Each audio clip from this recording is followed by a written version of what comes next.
Well, hello again. Welcome to Horror in Detail. Today we are going to share Wendigo encounter stories.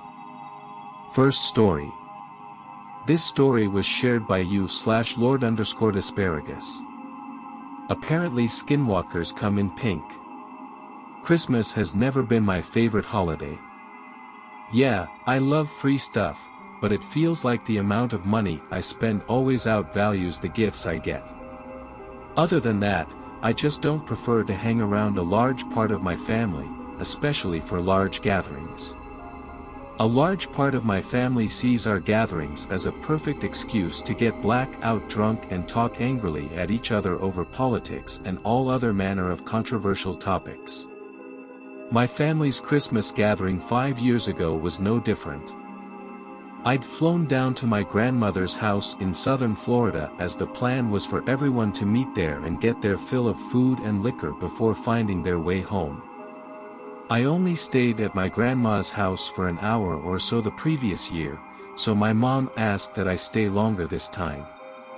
According to her, everyone loved seeing me. Although, I'd debate they were too busy arguing what current trend was ruining the world. I ended up staying until about 10 before asking my mom if she could give me a ride back to my hotel since I'd Ubered there originally. She told me that she wanted to stay for a couple more hours, and suggested I try taking the bus to save money instead of ordering another Uber. Honestly, anything to get me out of that house would have come off as a good idea. I remembered seeing the bus stop on my way to my grandma's, and the walk to it didn't seem like it would be too far, so off I went. At the time it seemed like a perfectly good idea. I didn't know the bus schedule or how long they even ran, but I was willing to take my chances. While walking back to my dorm in the middle of December would cause me to freeze my ass off. Luckily winter in Florida rarely drops below 70 degrees. It was honestly a relaxing walk, taking in the nighttime air and quiet. I'd started daydreaming about my class schedule next semester before I realized I could make out the bus stop about 30 feet in front of me. I swore under my breath as I realized someone was sitting there. As much as I hated being around my drunken family, I hated awkward stranger small talk even more. The closer I got, the easier it was to make out the person sitting there. She appeared to be a kindly lady in her mid to late 60s. Her hair was a large ball of silver and dark brown, with a large pair of thick-rimmed glasses on her face. I have to admit it took me a good while to make out anything other than the bright pink coat she was wearing. For me, 70 degrees was shorts and t-shirt weather, but I suppose it wasn't unheard of to see an older person wearing a sweater anywhere that wasn't 90 degrees. I got within a couple steps of the bus stop bench, before the lady turned to acknowledge me. She gave me a very warm hello and happy holidays that I returned, along with an awkward smile. I tried not to stare, but what I thought was a pink sweater was actually a thick pink fur and feather coat. I'd honestly never seen anything like it. A majority of the coat was made of pink fur, but the collar sprouted enough feathers to cover 5 or 6 birds. Dangling from her neck was a long pearl necklace, with some sort of elongated bird skull in the middle of it. In my head I wondered if she was into exotic fashion, or perhaps a huge bird lover. The sound of her loudly blowing her nose made me jump and shook me from my own thoughts. "How was your evening, sweetheart?" Her voice was dry but friendly, with an accent I couldn't quite place. I told her it was fine and returned the question, to which she launched into a wordy recollection of her entire day. I zoned out somewhere around her getting to the middle of her day and kept eye contact while randomly nodding. "Where is your family now?" Surprised by the sudden change of topic, I responded by jokingly telling her that they were at my grandmother's house drunkenly singing Christmas carols. She laughed and muttered something about how charming that was. I checked my phone and saw only a couple of minutes had passed and didn't hear or see any signs that a bus was coming anytime soon. I remember my eyes starting to feel really heavy. I shook my head, trying to wake myself up, but the feeling stayed. "Excuse me. Have you seen my bird?" I looked at the lady again and she had a look of panic and confusion on her face. Honestly, I probably did too. My bird was in his cage, but now he's gone. I looked on the ground and a large old-fashioned birdcage sat between the woman's legs. How long had it been there? I was pretty sure I hadn't noticed a big iron bird cage before. It was hard to remember or even think because the tiredness I'd started feeling morphed into a slight feeling of vertigo. It felt like the ground around me had begun to slowly spin. Ah, I see him. There's my darling. The lady was on her feet now, pointing across the street. Her voice sounded raspier, as if at some point in the last 2 minutes, she had turned into a chain smoker. I followed her finger and saw she was pointing at something standing in the tall grass across the street. I couldn't make out what the figure was, but I was positive it wasn't human. It had wide blocky shoulders, and a long, wiry neck, attached to a large circular head. The area of tall grass the figure stood in was covered in shadow, so I couldn't make out any other details. Through the shadow I could swear the figure was staring directly at us. "Could you please go grab him, sweetheart?" The lady's voice seemed to be coming from inside my own head, and without even realizing it I felt myself moving toward the figure covered in shadow. As I got closer to the thing it shifted so that its entire body was facing me. It twitched and shook as if electricity was coursing through it. The closer I got, the faster my heart would beat. The more some kind of instinct inside me screamed that I was making a bad decision. But I couldn't stop myself. It was almost as if I had developed an obsession with reaching whatever this thing was.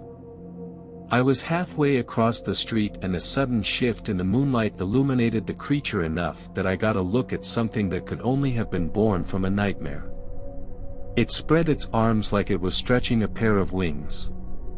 Its skin a pale blue and stretched tight over its thin frame. Long stringy pink feathers sprouted from all over its body. Its long snake-like neck waved and slithered through the air. A head that resembled a pink human skull never broke eye contact with me. Its tiny eyes that glowed a bright purple. I couldn't stop myself from walking forward. I couldn't break my focus away from the glowing purple eyes of whatever thing stood in the grass in front of me. Its neck stretched outward towards me, shortening the distance until we were face to face. The loud and long blare of a bus's horn caused me to trip and fall backwards. The horn split me from whatever trance I was in, and I looked around to see the bus stopped and waiting behind me at the bus stop. I hadn't heard it pull up. I didn't even know how long it had been there. I twisted myself around and didn't see the old lady in the pink feather coat. Remembering the creature, I turned and was met by a tall man standing just outside the tall grass. He wore tattered clothing covered by a hood adorned in writings and pink feathers. Several large bird skulls hung from a thick rope necklace and several straps across his chest. I'd slowly started backing away before the man lunged at me, a curved knife in one hand. I scrambled to my feet and sprinted to the bus, struggling not to trip. The driver looked at me with confusion and worry on her face, asking several questions. Did I take something, and did I know that man, among the first? I stuttered and rambled, spitting out a bunch of random words. Eventually she simply waved me to the back. I was the only one on the entire bus. Still no sign of the old lady. The bus dropped me a block or so from my hotel and thankfully I made it to my room without any more incidents. I don't think I'll ever forget the look of that thing standing in the grass. Something that haunts me as much as that creature is the fact that 3 people in that area disappeared that night. I always wonder if maybe those 3 people weren't so lucky as to break that creature's gaze. Second story. This story was shared by you/Ganjalthablazed. Did I meet a skinwalker in New Mexico? A year or so ago, I left England for the summer in order to travel a bit and maybe find some work abroad for a few months. I managed to stumble across a decently paying job as a farm hand in the northwestern area of the Navajo Nation Reservation in New Mexico. The farmer was looking for somebody to help him with busy work over the summer and allowed me to sleep in what I can only describe as a cabin, basically a big shed he had renovated in order to house whoever he had working for him at that moment in time. It was a large farmland and the shed was situated pretty much parallel to the house across the largest field of crops. Living in this shed with me was a half Native American boy who was about the same age as me, name's Ahiga. Apologies if I misspell, it's been a while since I've wrote or spoke his name. Anyway, I arrived at the cabin after a long and stressful journey by plane and then pretty much hitchhiking my way across the USA. I met the farmer and the boy and they both seemed friendly enough. Everything was smooth sailing for around 2 weeks, even with the relentless heat beating down on my pale English skin. Ahiga and I became close as we were around each other 24/7. He would always tell me interesting stories of Navajo legend. He often told me of the Yinaldlushi, skinwalkers, in detail, and he seemed very knowledgeable on the subject. He told me how he dreamed of these creatures often. It seemed like he had some kind of morbid obsession with these things. I chalked it all up to horror stories and didn't really put any stock into what he was saying, although it did interest me. I've never been one to believe in or fear the supernatural. One evening after a heavy day of work, I headed back to the cabin to shower and change. I got back to the cabin, showered, got changed and sat down on my bed. There was no sign of Ahiga yet, which was weird because he would usually be back by now. I waved it off and left my cabin to head into the nearest town, if you will, just to explore a bit more of the land I was staying in. I explored for a while and found a nearby bar to drink in as I hadn't had a single drink since moving here. I left the bar at around 10:30 p.m. and it was pretty much fully dark. I began to walk back to the farm. As I walked back along the windy road, I felt as if I was being watched. I walked on a bit faster and made my way across to the farm. As I walked around the farmer's house, I noticed what looked like someone carrying a bag under their arm, leaving my cabin. Something felt and looked not right about this figure and its movements. I went stealth mode almost instinctively and took the long way around the field, hiding behind the fencing. I managed to get a good angle on the figure. As he stood up, the light shining from within the cabin illuminated and I saw that it was Ahiga. At first I was relieved, but then I saw how erratically he was moving, almost with no rhythm at all. Under his arm he clutched a dog's severed head. I felt sick to my stomach and ducked down, but managed to compose myself. I poked my head up to check once more and he was heading off into the forest. I took this opportunity to dart for the cabin and pull my keys out to unlock the door. As I got close, I tripped and dropped my keys and thundered to the ground. I propelled myself back up and turned to see why I fell and saw I had tripped over the rest of the beheaded dog. I swung around to look towards the woods and saw Ahiga, on all fours, not like an animal but like a person with their arms and legs bent in the wrong direction. It felt as if he was looking directly into my soul. He had 2 yellow, glowing eyes and a confused look on his crooked face. "I am Ahiga," I think he tried to say, but the words were guttural and frothy, almost like Gollum from Lord of the Rings. I unlocked the door and bolted inside, locking it behind me and closing all the curtains and windows in the cabin. I sat awake all night, hearing noises and feeling watched somehow. I'd hear whatever it was at the door now and again, pretending to be Ahiga. It would repeat parts of the stories Ahiga he'd been telling me whenever we relaxed in the cabin together on previous nights, and every time it showed up a horrific smell filled the cabin and made me vomit a few times. In the end the harassment stopped and daylight began to shine through the curtains. I checked out the window and saw nothing outside. I quickly gathered all my possessions and got the fuck out of there. I flew back to England the next week after using all my farmhand money to rent a hotel room on the East Coast as far away from the place as I could. I often wonder what happened to Ahiga, but I'm glad I didn't wait around to find out. Many of you won't believe this story, but I can assure you it's 100% true, and I still think about it at night to this day. I'm still not sure what I saw, but sometimes I still feel as if I'm being watched, but I think this may be paranoia. There's no stories of these things following you across the pond. Is there? Third story. This story was shared by u/Drekinox.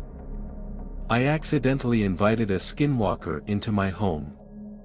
I know, you must be wondering how it's possible to accidentally do that. But, hear me out. I never was really superstitious, and when I recently moved to this new town I did not expect that to change. Anyway, I'm new to town, so what do? I throw a housewarming party. Invite everyone nearby, and the party goes on well enough. I feel like I've gotten to know at least some of my neighbors okay-ish, or at least, as okay as you can in a few hours. And eventually the party winds up and everyone leaves. I look back at the house and the mess left, which I will of course put off for tomorrow morning. I was about to wind up and go to bed when my front door camera picked up someone near it. I opened my phone, wondering if someone had left something behind in the house. I opened the footage on my phone and saw no one. Looked out the window, nope, no one there. I would have thought it could have been some kids playing a prank, but it was 2 in the morning and I was going to just shrug it off when it alerted me again. I opened the footage and this time I was very confused. I had no idea what it was that I was looking at.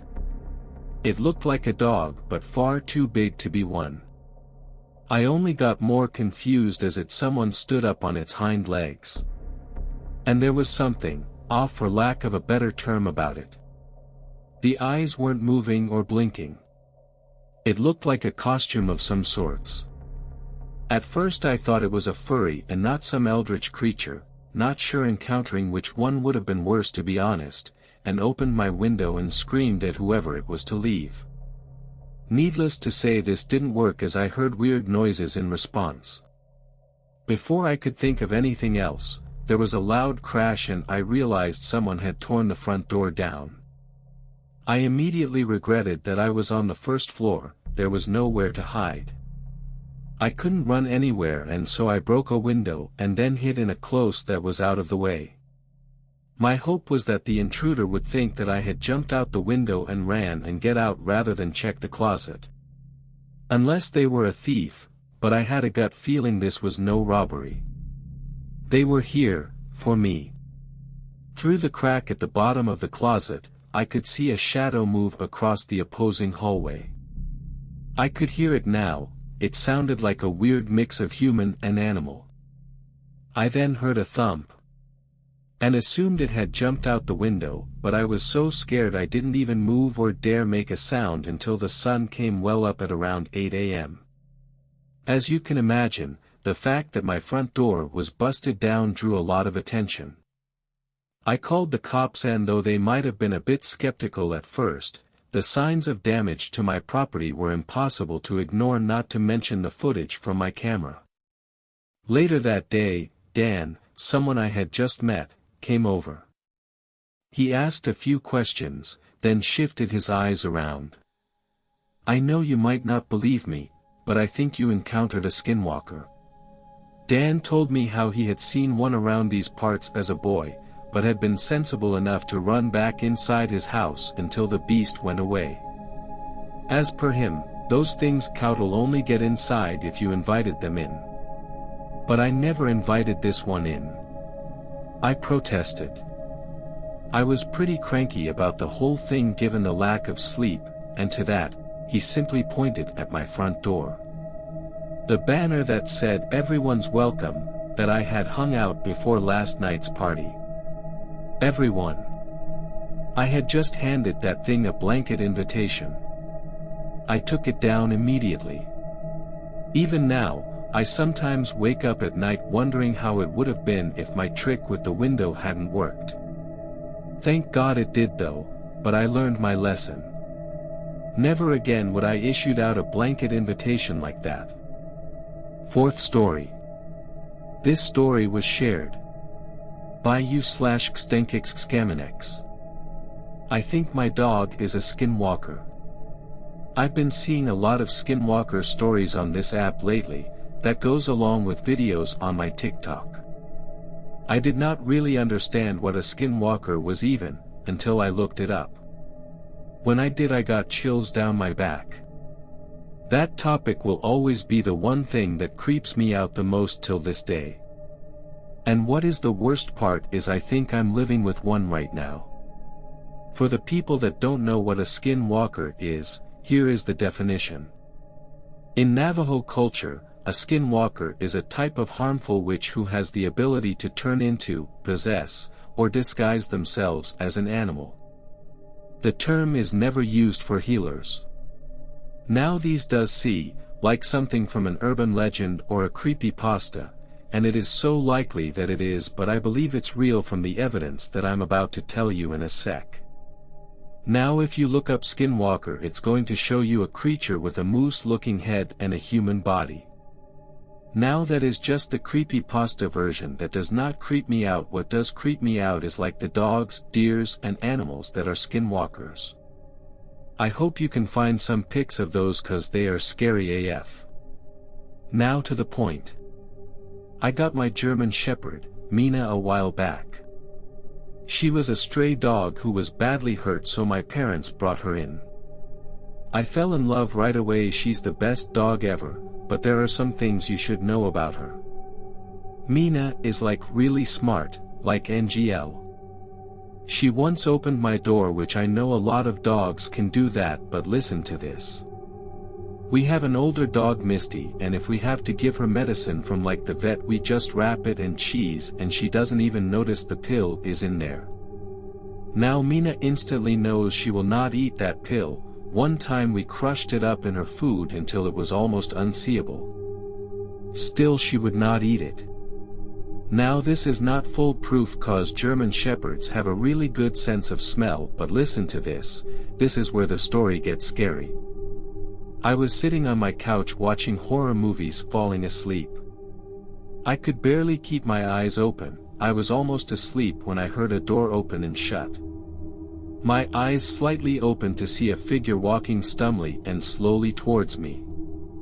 I thought it was just my mom, or I was imagining things cause I was almost asleep. Now this part of the story does not even seem real. I still wonder to this day if it was real. As the figure got closer, instantly recognized it. It was Mina. I swear to God, Mina was on her back legs walking towards me. My heart started to race. I told myself I was just dreaming. Now Mina did not do anything but stare at me. Then her eyes started to grow a bright red as her form changed from dog to just a shadow, then back to Mina, then she walked away. The next morning I woke up and told my mom about everything. OFC, she did not believe me, and you probably do not either.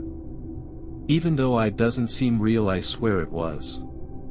Now if you ever talk about skinwalkers to me, I will leave the room. Sometimes out of nowhere the images of Mina's glowing red eye come back to me, and I've never let Mina in my room or around me since. Fifth story. This story was shared by u/Miss Monstrosity. Did I see a skinwalker? First of all, I'd like to apologize for any grammatical errors. I also don't spend much time on Reddit, so I have no clue if this is the right subreddit to post this in, but I know you guys know your shit, so I assume it's the best place to ask. Secondly, I only just recently learned what a skinwalker is, and I still don't know much about them, which is why I'd like other people's opinions. This happened in September of last year.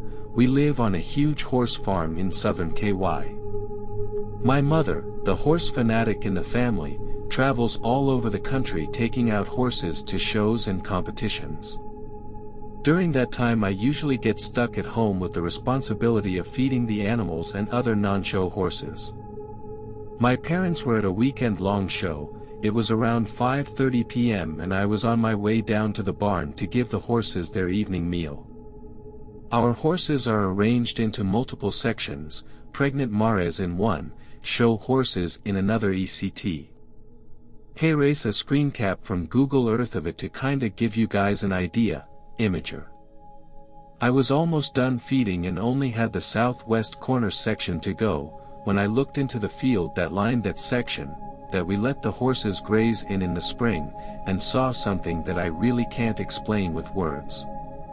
It was far enough away that I couldn't make out facial features, but I could tell it wasn't human. It was standing upright, two legs that seemed to be on backwards, instead of the knees going forward, they went the opposite way. The closest thing I can describe it to would be like a very thin, hairless, less horse standing up. I did N0T notice any arms, but with how far away it is I'm assuming they could have just been so close to the body that I didn't see them. I kind of doodled this to give you guys an idea of what it looked like. Imager. It scared the hell out of me, but I do not think it saw me. It looked like it was watching my house, which was about 100 yards to the northwest of there. I kind of just stood there. I didn't really know what to do, so I just kind of slowly started backing up until I was back in the barn. There's a small part in the barn where there are a couple missing boards that you can easily see out of, so I stood there watching it for a while. I didn't want to try to go back home because I was worried it would see me, so I just waited. I waited for what felt like forever, before this thing kind of turned around and walked away into the woods. The way it walked was the scariest thing about it. It was so unnatural. I waited a little bit, then ran back to the house as quickly as I could. The next morning my parents got home, so I didn't have to feed the horses again after that. I've never told anyone about this either, but after discovering skinwalkers I'm wondering what you guys think. If not a skinwalker, what else could it be? Sixth story. This story was shared by you/Alicia_Moons. You all need to chill about skinwalkers. I've been lurking around this subreddit for a while now, reading some of the biggest hits and the like. This is the first time I've actually made an account. First of all, let me thank each and every one of you for making me feel less alone. I've seen and done some crazy things in my life, and I'm not proud of some of them. Reading all of your stories makes me feel more normal. Now that's over, you all need to chill about the skinwalkers.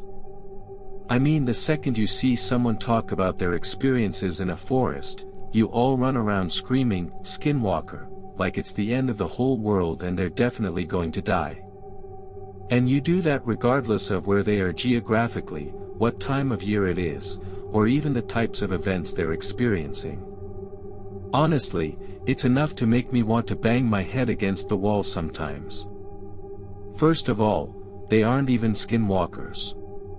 Skinwalkers probably don't even exist anymore, since the Navajo culture has dwindled significantly and, to my knowledge, there have been no Navajo shamans who have rejected their faith in recent years. It's possible there's one or two still around, but they're going to be low in number and in northeast Arizona and parts of New Mexico. They're desert dwellers and aren't even found in forests. The creatures that you're calling skinwalkers have never been given a proper name, but I've called them voice takers since I first encountered one when I was 12 or so. Back then, I lived with my parents in the forests of Northern California, way off the beaten track. I mean, it was like an hour drive to the nearest town. It was that isolated. Our family had lived there for almost 40 years, so the creatures in the forest more or less left us alone until I got old enough to wander into the woods by myself.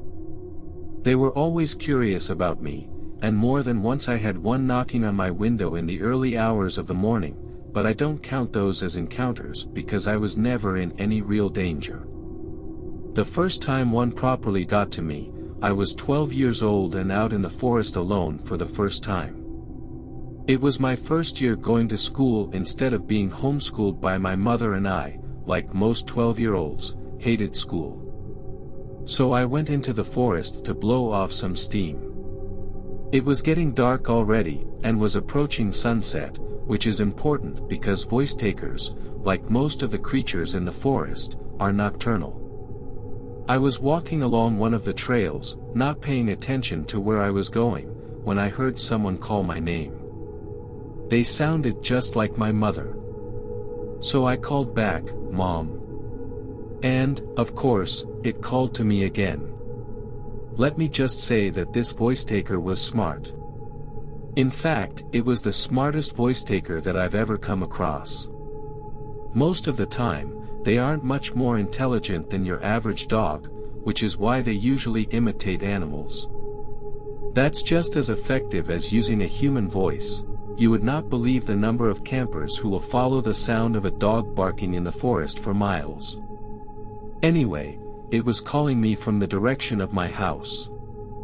So, of course, I turn around and start heading back towards the house and towards the voice taker. It's still calling me, and I'm yelling back every couple minutes. And then it says, "Alicia, I can hear you. Come over here."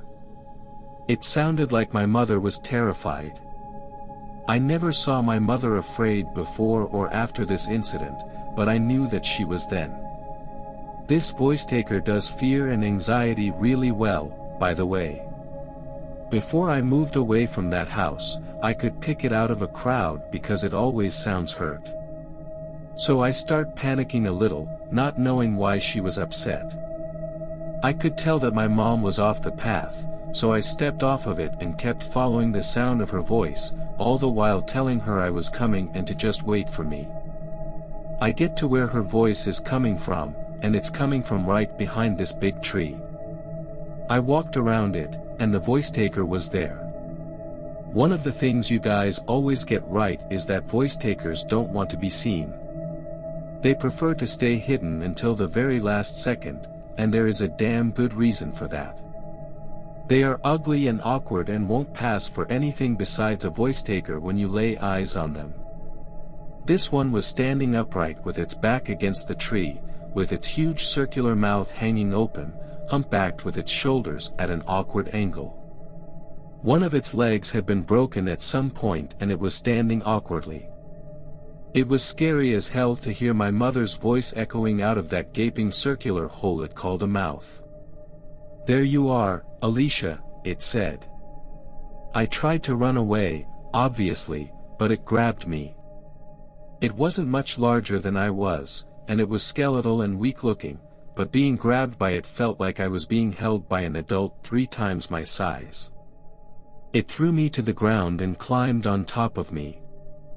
That mouth expanded vertically, and then the rest of its body did too, like it had a zipper from the top of its head all the way down to its belly button. Flesh peeled backwards and opened up, exposing the inside of its body. The bones went too, the ribs and skull flexing like they were made of rubber. It was hollow inside except for these pale sacs of flesh that hung pulsating from the inside of its rib cage and what looked like tonsils in its throat. I was trying to scream, but by then the weight of its body had pressed all the air out of my lungs. My heart was pounding so hard it felt like it would burst out of my chest, and I couldn't move my arms or legs. Those pale organs inside of its rib cage started to grow and reach toward my face, and my adrenaline spiked so hard I felt my consciousness try to leave my body. It gave me a needed boost of clarity and awareness of my body.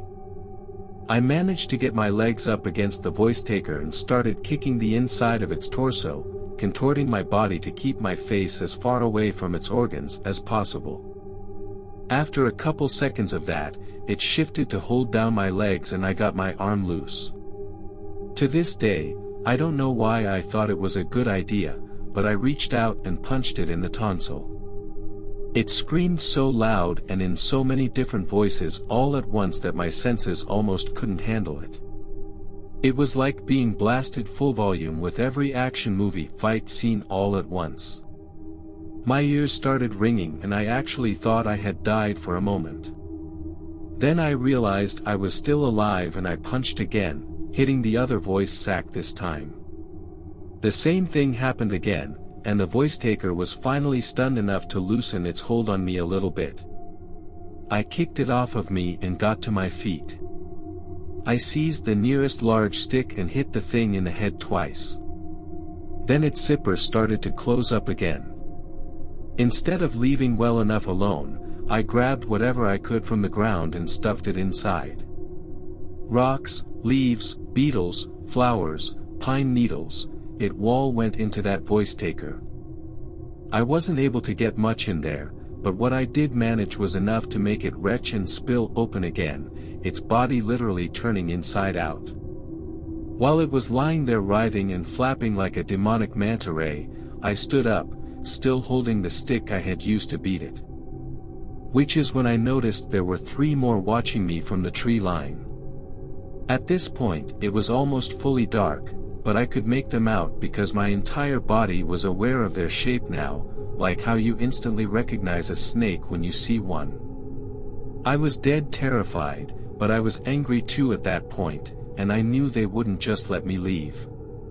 So I screamed as loudly as I could, "What the fuck do you want?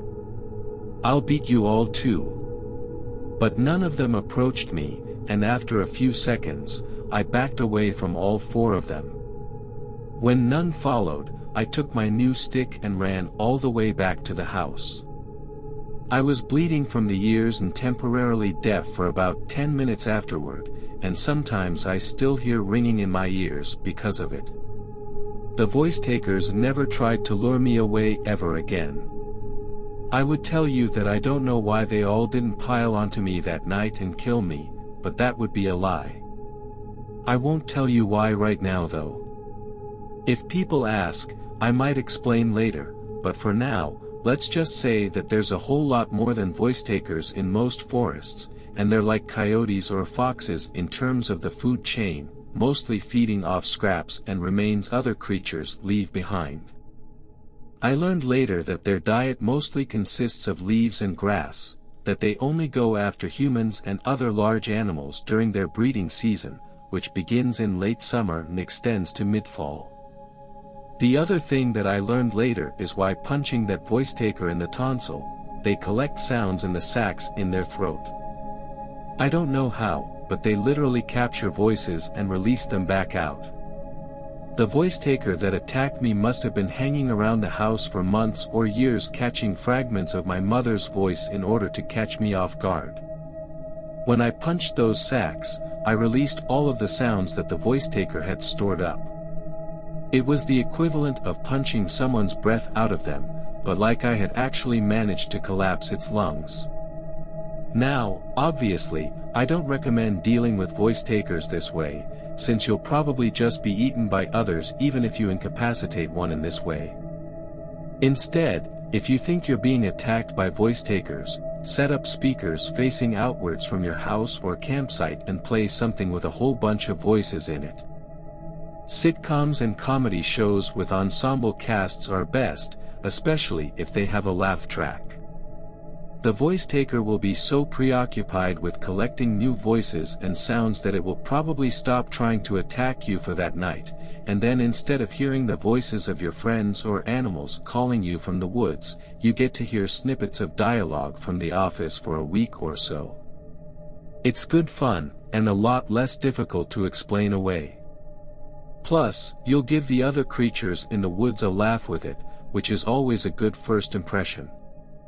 If voice takers are your biggest problem, you've gotten off easy. I should mention that some of the other creatures that stories here have lumped in under the title Skinwalker are different from the voice takers, and are a whole lot more difficult to deal with. But I don't want to make this any longer than it already is, and I'm not convinced you'll take my advice even if I gave it. Thank you all for reading, and I hope you appreciate my advice and story. It's really helped me to type this out and get it off my chest. I never told anyone about what happened with the voice takers, not even my parents. Neither of them believed in their existence, and I never got the chance to prove it to them. 7th story. This story was shared by you/Darkraven. Skinwalker in the woods. I live right next to a Navajo reservation and have made friends with many of the people there my age. We like to hang out, play video games and just be normal teens. I walk over a lot since my best friend lives a little less than a mile away from me. This isn't a long trek and usually only takes me about 25 to 30 minutes. I've made this trip dozens of times and have grown very comfortable with it. I know the people along the way, so I'm not scared or on edge. There is a patch of forest, however, about midway there. It's a little unnerving sometimes. There is always that feeling of being watched. This was a regular occurrence for me, so I tried to just ignore it and shake it off as my mind playing tricks on me. This day I spent more time at my friend's house than I meant to, and when I left it was already getting dark. I reached the stretch of forest right as the sun disappeared from the sky. I shivered a little as I readied myself to begin the journey through. I was 10 steps in when I heard a branch snap. You know the sound, the one that screams there is definitely someone or something there with you. I froze, not sure of what I should do next. Should I run? Should I turn around and book it back to my friend's house? I didn't know the best option in this situation. I whispered, "Hello," hearing my voice crack as the words fell from my lips. I don't know why I even opened my mouth, but it was out there, so I listened for any reply. My heart sank when the answer came back in the sound of my voice, "Hello." I started to breathe too fast, my heart pounded against my chest. I felt like I might faint. "Hello." My voice came again, but not from my mouth. I wanted to run, but my feet felt cemented to the ground. I couldn't scream, I couldn't reply, as my voice echoed over and over from a short distance away. I couldn't pinpoint exactly where it was coming from, it sounded like it was everywhere around me. "Hello. Hello. Hello." It repeated. "Stop it." I finally managed to tear from my lips. Everything went silent. For a long minute, nothing happened. The air grew stale, and I realized for the first time that there were no typical forest sounds. There were no bugs, no frogs or crickets, nothing. I stood there, terrified, waiting to see what would happen next. "Stop it." It mimicked back. I'd had enough and was willing my heavy legs to move. Before I could take a step, I heard rustling in the bushes 20 feet to my left. I watched in horror as a deer head with huge antlers protruded through the brush. As it came further out and stood up on twos, I took off. I flew out of those woods and all the way home in record time. I said nothing to my mom when I got there, I just went up to my room, laid down and thought about what happened. My mother came in at some point and asked me if everything was all right. I replied that yes, I was just tired. I don't know why I didn't tell her. I guess I might have been afraid of how she would react. I called my friend and told him everything. He freaked out and told me that no matter what happened that night, to not reply or look out my window. This terrified me even more. He said to call him the next morning and he would explain more, and that he had to speak to his grandfather as soon as possible. That night I didn't sleep, at all. I stayed awake listening to every little sound the night brought. Around 3 a.m., just as I was about to drift off, the air changed, the night sounds quieted. I felt my heart begin to pound. I lay there and waited, pulling the covers up over my head like a child, far too scared to move. It came after a long moment. Hello. I cried, it was all I could do. Hello. Stop it. It mocked what I had said in the woods again. It was terrifying enough when it copied what I said, but then it did something new, it called my name. Amy. My mother's voice. Amy. Amy, come here. Hello. Stop it. My voice again. For the rest of the night, the creature outside my window called my name in my mother's voice and repeated what I said in the woods over and over. In the morning, when the sun broke through the dark, it finally stopped. I fell into a fitful sleep. I woke around 12 to my friend calling to tell me he had spoken to his grandfather and could explain what happened to me. He said there was a creature they called Yinaldlushii, he who goes on all fours, or a skinwalker.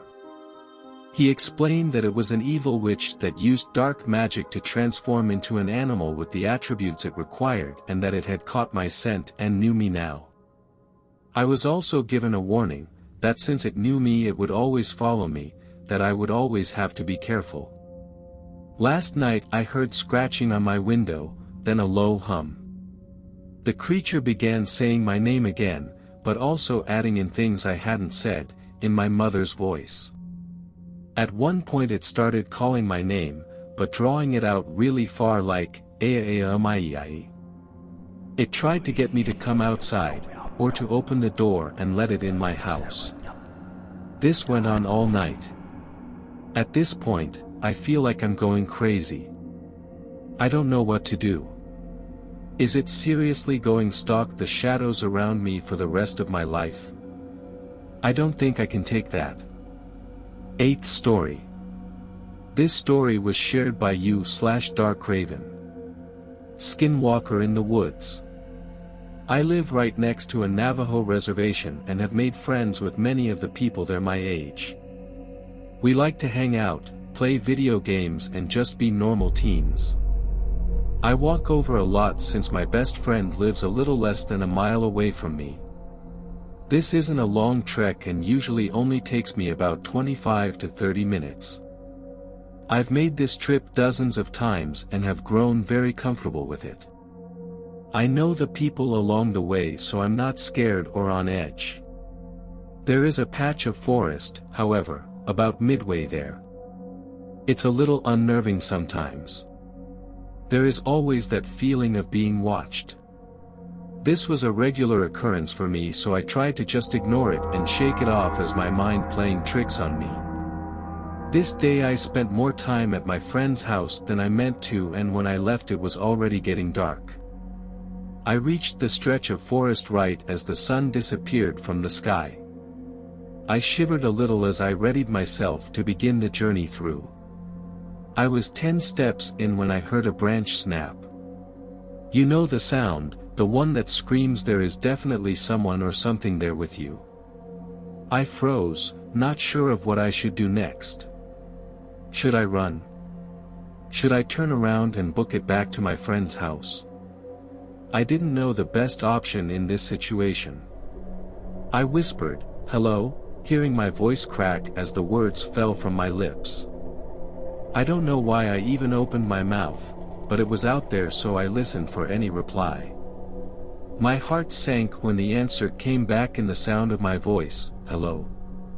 I started to breathe too fast, my heart pounded against my chest. I felt like I might faint. "Hello." My voice came again, but not from my mouth. I wanted to run, but my feet felt cemented to the ground. I couldn't scream, I couldn't reply, as my voice echoed over and over from a short distance away. I couldn't pinpoint exactly where it was coming from, it sounded like it was everywhere around me. "Hello. Hello. Hello." It repeated. "Stop it." I finally managed to tear from my lips. Everything went silent. For a long minute, nothing happened. The air grew stale, and I realized for the first time that there were no typical forest sounds. There were no bugs, no frogs or crickets, nothing. I stood there, terrified, waiting to see what would happen next. "Stop it!" it mimicked back. I'd had enough and was willing my heavy legs to move. Before I could take a step, I heard rustling in the bushes 20 feet to my left. I watched in horror as a deer head with huge antlers protruded through the brush. As it came further out and stood up on twos, I took off. I flew out of those woods and all the way home in record time. I said nothing to my mom when I got there. I just went up to my room, laid down and thought about what happened. My mother came in at some point and asked me if everything was all right. I replied that yes, I was just tired. I don't know why I didn't tell her. I guess I might have been afraid of how she would react. I called my friend and told him everything. He freaked out and told me that no matter what happened that night, to not reply or look out my window. This terrified me even more. He said to call him the next morning and he would explain more, and that he had to speak to his grandfather as soon as possible. That night I didn't sleep, at all. I stayed awake listening to every little sound the night brought. Around 3 a.m., just as I was about to drift off, the air changed, the night sounds quieted. I felt my heart begin to pound. I lay there and waited, pulling the covers up over my head like a child, far too scared to move. It came after a long moment. "Hello." I cried, it was all I could do. "Hello. Stop it." It mocked what I had said in the woods again. It was terrifying enough when it copied what I said, but then it did something new. It called my name. Amy. My mother's voice. "Amy. Amy, come here." "Hello. Stop it." My voice again. For the rest of the night, the creature outside my window called my name in my mother's voice and repeated what I said in the woods over and over. In the morning, when the sun broke through the dark, it finally stopped. I fell into a fitful sleep. I woke around 12 to my friend calling to tell me he had spoken to his grandfather and could explain what happened to me. He said there was a creature they called Yinaldlushii, he who goes on all fours, or a skinwalker. He explained that it was an evil witch that used dark magic to transform into an animal with the attributes it required and that it had caught my scent and knew me now. I was also given a warning, that since it knew me it would always follow me, that I would always have to be careful. Last night I heard scratching on my window, then a low hum. The creature began saying my name again, but also adding in things I hadn't said, in my mother's voice. At one point it started calling my name, but drawing it out really far like, "Aa-aa-mai-ai." It tried to get me to come outside, or to open the door and let it in my house. This went on all night. At this point, I feel like I'm going crazy. I don't know what to do. Is it seriously going stalk the shadows around me for the rest of my life? I don't think I can take that. 9th story. This story was shared by u/group. I'm a security guard at Skinwalker Ranch. I almost died during my first shift. The dark room was filled with the whirring sounds of hard drives and the pale blue glow of computer monitors. An occasional burst of static from one of the walkie-talkies at the charging station would break the silence between me and the other security guard, who was trying unsuccessfully to keep his eyes open. Doesn't anything interesting ever happen around here? I asked Peter, my new supervisor. I mean, I figured most of the rumors were bogus, but isn't anything about this place real? Skinwalkers? Glowing orbs? You gotta have a few stories at least. He had his feet up on the desk in the security office and several dozen monitors showing different camera angles of the property were arranged before us. The billionaire who owned the ranch had spared no expense trying to capture the paranormal presences of Skinwalker Ranch on camera, but so far from what I understood, he had been completely unsuccessful. "You watched one too many History Channel specials, kid," he said, barely opening his eyes to look at me. I realized he was falling asleep. "There's nothing here but a rich guy with too much cash and an army of underpaid acolytes like you and me, busting our asses to document a whole lot of nothing. So what's with the body armor? And the tasers and all the safety equipment? I'm surprised they don't have us packing heat with all this stuff we have strapped to us. We looked like SWAT officers, which was completely ridiculous considering our job descriptions mostly involved eating boxed lunches and trying not to bore ourselves to death. Dude, shut up and quit asking so many questions. One day the old man will get wise that Edie ain't comin'. But until then, just enjoy the gravy train, okay?" I grunted an agreement and sat watching the monitors as Peter began to snore. Looking at the time, I saw it was past 3 a.m. Only another 4 hours until the morning shift arrived. But this was the hardest time of night to stay awake. I needed another cup of coffee or I would soon be asleep like Peter, and at least one of us had to keep an eye out for the boss. There was no way of knowing when the old eccentric billionaire would come wandering over for a look at the video feeds. And to make sure his hired goons were bright-eyed and bushy-tailed. He'd been known to pop in for surprise visits. Since I needed the job and couldn't afford to lose it, I decided a fresh cup of coffee was in order. I snuck out of the security office and went into the adjoining room where a single-serve coffee machine was plugged in on a counter beside a mini fridge. Yawning, I stuck a pod in and snapped the mechanism closed, pressing the button for a large coffee. The machine began to chug and click and gurgle, before spitting out some hot, steaming black brew. Taking the cup with me back into the security office, I was unsurprised to find Peter still snoring. I blew on my coffee and sat back down, looking at the monitors with forced open eyes. Something caught my attention on the monitor to my right. The barn door was swinging open, slapping against the adjoining wall in the strong wind. It wasn't open before. "Peter, wake up. Why's the barn door open?" I had to shake him a few times and ask him the question again, but eventually he blinked his eyes open long enough to peer at the monitor.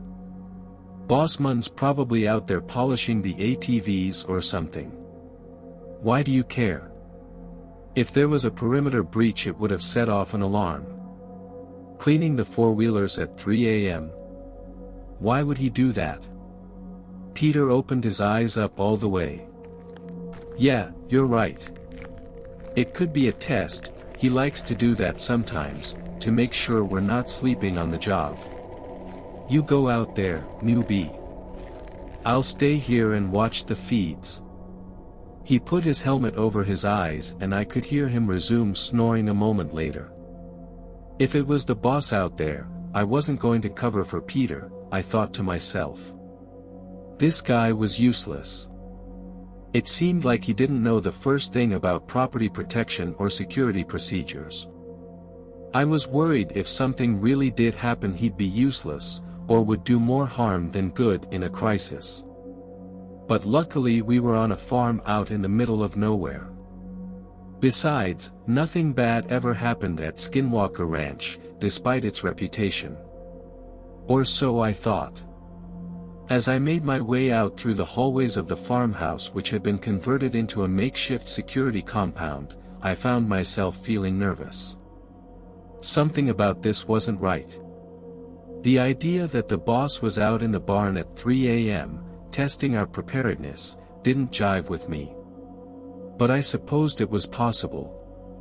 Stepping out into the cool night air, I looked across the driveway at the barn, not more than 100 yards away. The noise of the untethered door banging against the wood could be heard loudly now, and sounded to my ears like an omen of evil. A fat orange moon hung low in the sky, its awful gravity pulling me towards the blood-red building. I found myself standing before the open door, the smell of hay wafting out from inside. Close the door and go back to the security office, I thought suddenly. Whatever you do, don't step foot inside that barn. It's cursed. It's evil. Stay out. A voice started murmuring from the shadows inside, as if in agreement. It sounded like a man, but their tones were hushed and quiet, difficult to understand. Who's in there? I called out, taking my flashlight from my belt and shining it into the barn. No one answered. And the mumbling, chanting voice continued. "Peter, come in," I said into the radio. But as soon as the words escaped my lips, the walkie-talkie made a painful, high-pitched squeal of feedback, then clicked loudly and was dead. "Hello?" I said again into the useless device. There was no response, and I had no way of knowing if he'd heard me or not. It's probably just the boss trying to catch us slacking off, I thought to myself, considering what Peter had said earlier. I would simply go inside and turn on the light, then the rich owner would give me a pat on the back for my prompt action in response to the practice scenario. With that thought firmly in mind, I entered the barn, my heart pounding. My body knew what my mind had not yet realized, that I was in terrible danger. When I got inside the barn, the huge wooden door slammed shut behind me and I knew I was in trouble. The murmuring, chanting thing in the darkness continued its deliberate cadence as I turned and tried to get out, clawing at the door and trying desperately to pull it open. One of my fingernails broke off and began to bleed, but I didn't notice that until later, as the adrenaline was pumping through my veins. A moment later the door itself disappeared. Its edges dissolved into the surrounding wood and I backed away from it, terrified, looking up at where it had been a moment before. Such a thing was impossible, and yet it had just happened before my eyes. I was trapped. Spinning around, I saw the thing in the shadows, still chanting and now swaying back and forth. Its silhouette in the darkness reminded me of a shaman mixed with a wolfman, holding a wand or a scepter of some kind. The head of the scepter rattled and made awful, fleshy sounds like teeth being shook in a sack made of skin. I tried not to listen to the things the creature was saying, as the words felt like worms crawling through my ears and into my gray matter, invading my thoughts. It was like an itch that I couldn't scratch. Like a dozen black flies crawling on my brain where I couldn't get to them with my fingers, taking occasional bites and sampling the local cuisine inside my skull. Get out of my head. I heard myself scream, but the wicked chanting continued. The language was ancient and unknowable. Clutching my skull, that horrible, itching sensation of something worming its way into my mind continued, undeterred by my protests.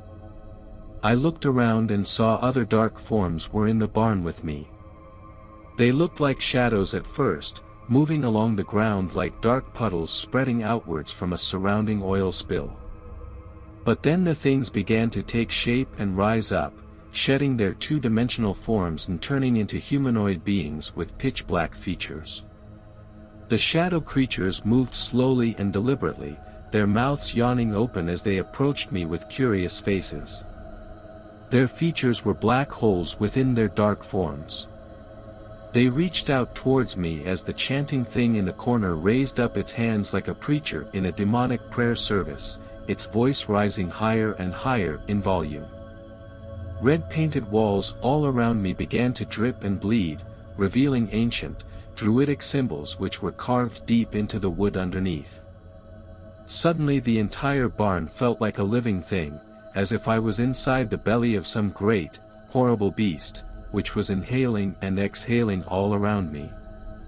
It was hot in the barn, and humid, despite the chill of the night air outside. The temperature was rising quickly, causing sweat to pour from my brow, running into my eyes and making them sting with pain as the shadow creatures started to inspect me more closely.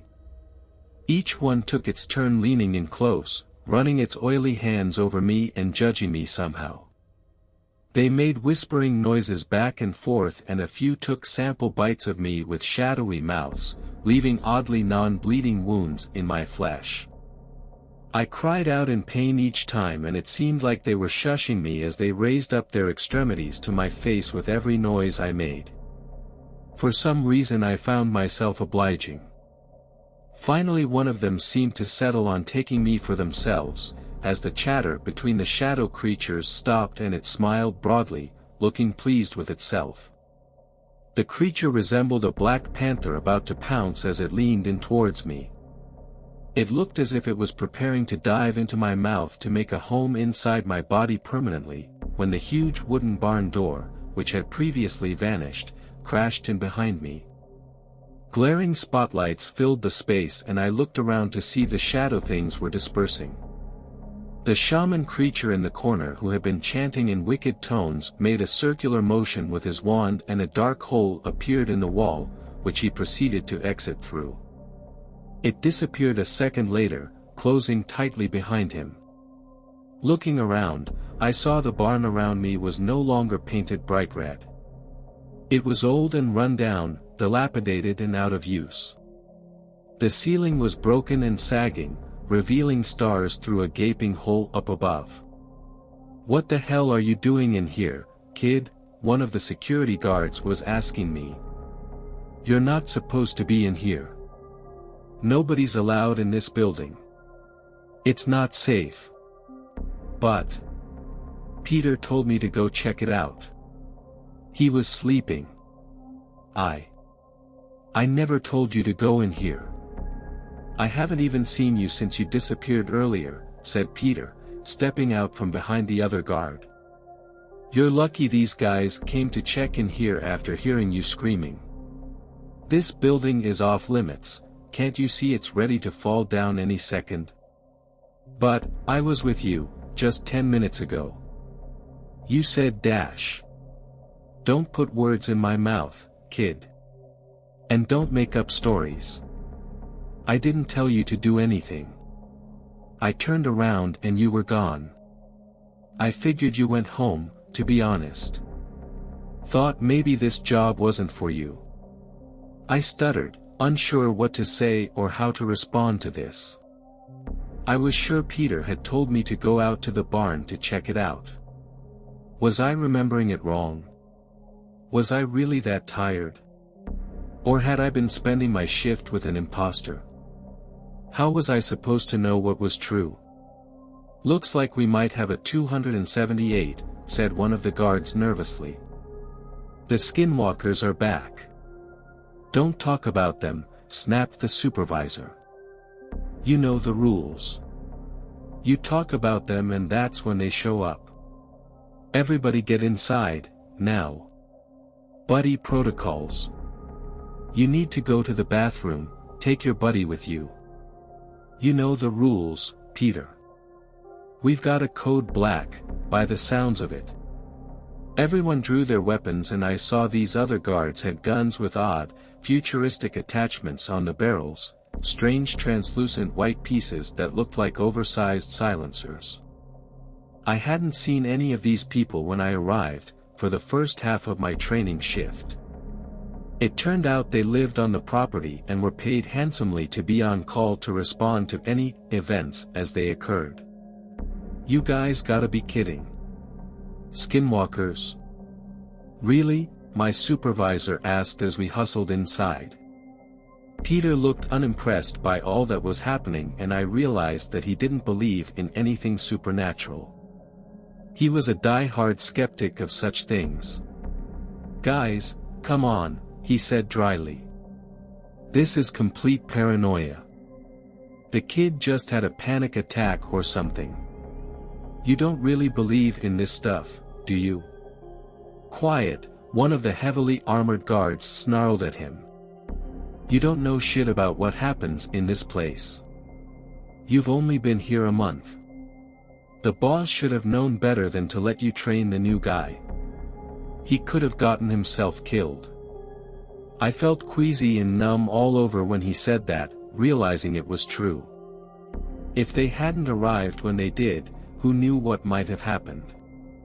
Peter didn't say another word. Instead he just made an annoyed sound and followed the rest of us as the formation began moving towards the door to the farmhouse. He stayed back a little ways, as if in protest. Just as we were about to enter the house, I heard him stop from a few yards away, muttering to himself. I paused to look back, stopping where I was in the doorway as the rest of the team went inside. I held the door open for him, hoping he would follow, but instead he began to yell in a loud, agitated voice. "You're all a bunch of suckers. You know that? Skinwalkers. Really? This place is just a busted-down old ranch in the middle of nowhere. There's no curse. There's no monsters. Watch." He turned around, facing the other direction. "Oh, skinwalkers. Come and get me. Look, fresh meat for you skinwalkers. What, aren't you hungry?" Looking back at us, he smiled, then started laughing mockingly at all of us. "See? There's nothing out here." He made a surprised sound and turned suddenly, just as something began to appear from the shadows. It was large and hulking, its form an ink blot against a starless midnight sky. "Gee-gee-er." The sound it made was a deep growl, like a territorial wolf. Only much, much larger. Its legs were long and stilted, giving it an unnatural look.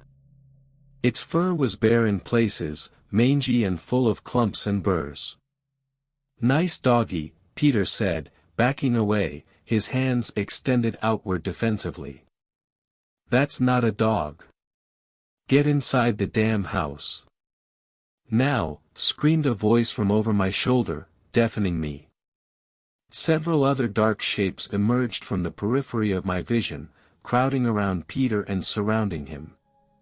He began to run, but it was too late. They leapt at him, knocking him to the ground with a brutal impact. It looked like a highlight football tackle, his upper body being sent one direction, then his legs were slammed into from the opposite angle, causing his body to contort and bend in two different ways. When he landed he looked unable to breathe or speak, and I wondered if the wind had been knocked out of him or if they'd broken his spine.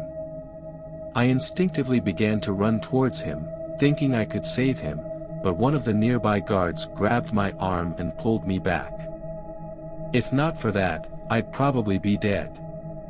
"Squad! Firing positions," the guy in charge of the group yelled, and they all fell into formation. Meanwhile, the demon wolves were tearing Peter to pieces. One of them had its jaws around his face and was squeezing like a vice grip on his skull. The other one was shredding his torso with its teeth. "Ready. Aim. Fire." The group of pseudo-soldiers around me started unleashing semi-automatic rifle rounds into the hellhounds, each one tracing a green trajectory which streaked across the sky like tracer bullets. There was no immediate reaction from the beasts at first, and I thought they were making no impact, but then the dog-like creatures started snapping and wincing at the bullets as they were grazed by them. "Don't let up. Keep the pressure on." Instead of retreating, the shadow creatures snarled and began to stalk towards the group of us. The bullets were doing little to stop their advance, as if they were being sprayed with water pistols. It merely seemed to annoy them further. One leapt suddenly with lightning-quick speed, pouncing on a guard nearby. He screamed as the thing started shredding his Kevlar, cutting through the protective gear like warm butter with its claws. Peter was no longer moving or breathing, and the remaining guards were quickly losing their courage. "Fall back," the leader of them shouted, and I hustled inside, this time not even hesitating. We slammed the door shut and listened to the screams of the guards who didn't make it back inside. The creatures didn't kill them quickly, though. Those who were left alive died slowly, as the hellish wolves tortured them, making them scream for help in an attempt to draw us back outside to rescue them. After a while I plugged my ears, unable to stand the sounds of their dying screams one moment longer. They didn't stop until the sun came up.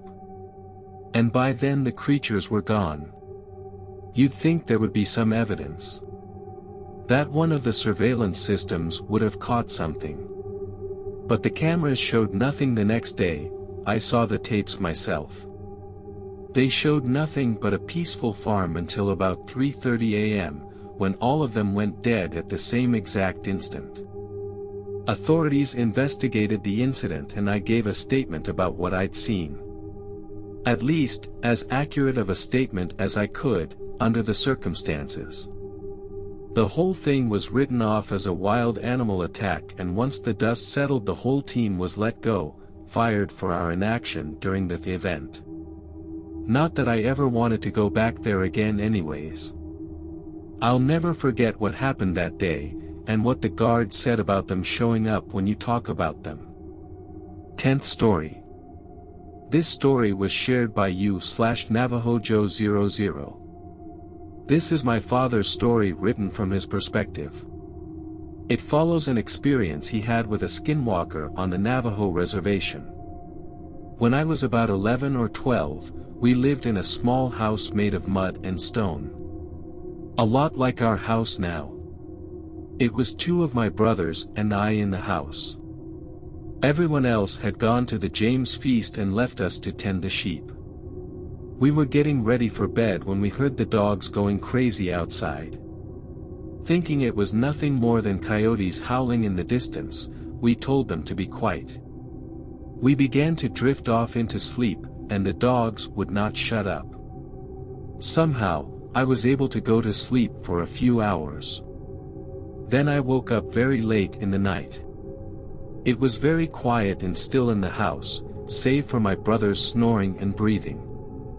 I realized I needed to use the outhouse and woke up my brother to take me there.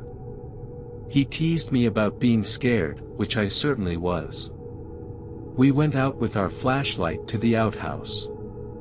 The dogs began with their crazed barking out in the sagebrush, going from one place to the next.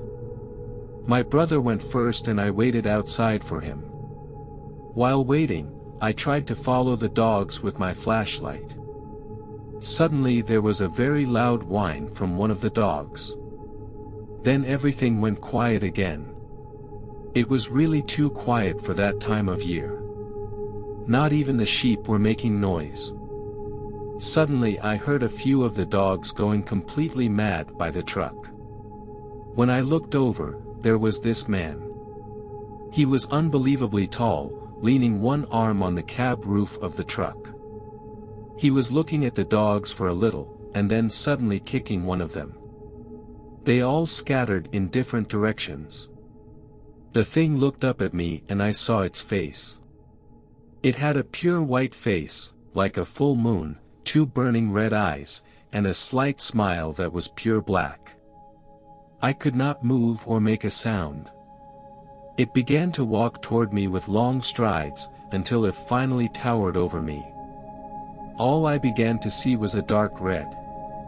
Like the color of the blood when you cut the throat of a sheep. I kept getting deeper and deeper into its eyes. I could faintly hear my brother coming out of the outhouse. With this, the thing looked up at him. Reality came rushing back to me. I noticed that my brother was too distracted with his buckle to realize what was going on.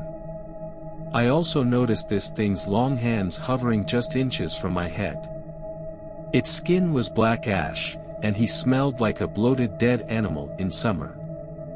I was still unable to move or speak. The skinwalker began to move toward my brother. Finally noticing this figure, my brother became paralyzed as I was. Closer and closer it drew, reaching an arm out toward my brother's head. Something finally snapped in me. I became unbearably angry. I broke from the trance and lunged at the skinwalker. raising my arms like a wild animal and baring my teeth at it. A growl came out that I never knew I could make. I became more and angrier at the thing that was trying to hurt us. It kept that smile at first, but the angrier I got, the more the smile faded. Finally, with everything I had, I began to make this primal roar at it. It fell backwards and ran away into the night. Looking back at me, its eyes were dim and dull, its smile now long since gone. The next morning the family returned home from the feast. After relaying the story to my parents, they quickly hired a medicine man. Thanks a lot for watching the video till the end. Subscribe to our channel Horror in Detail. Drop your opinions/suggestions in the comments section, and like the video as it helps with the YouTube algorithm.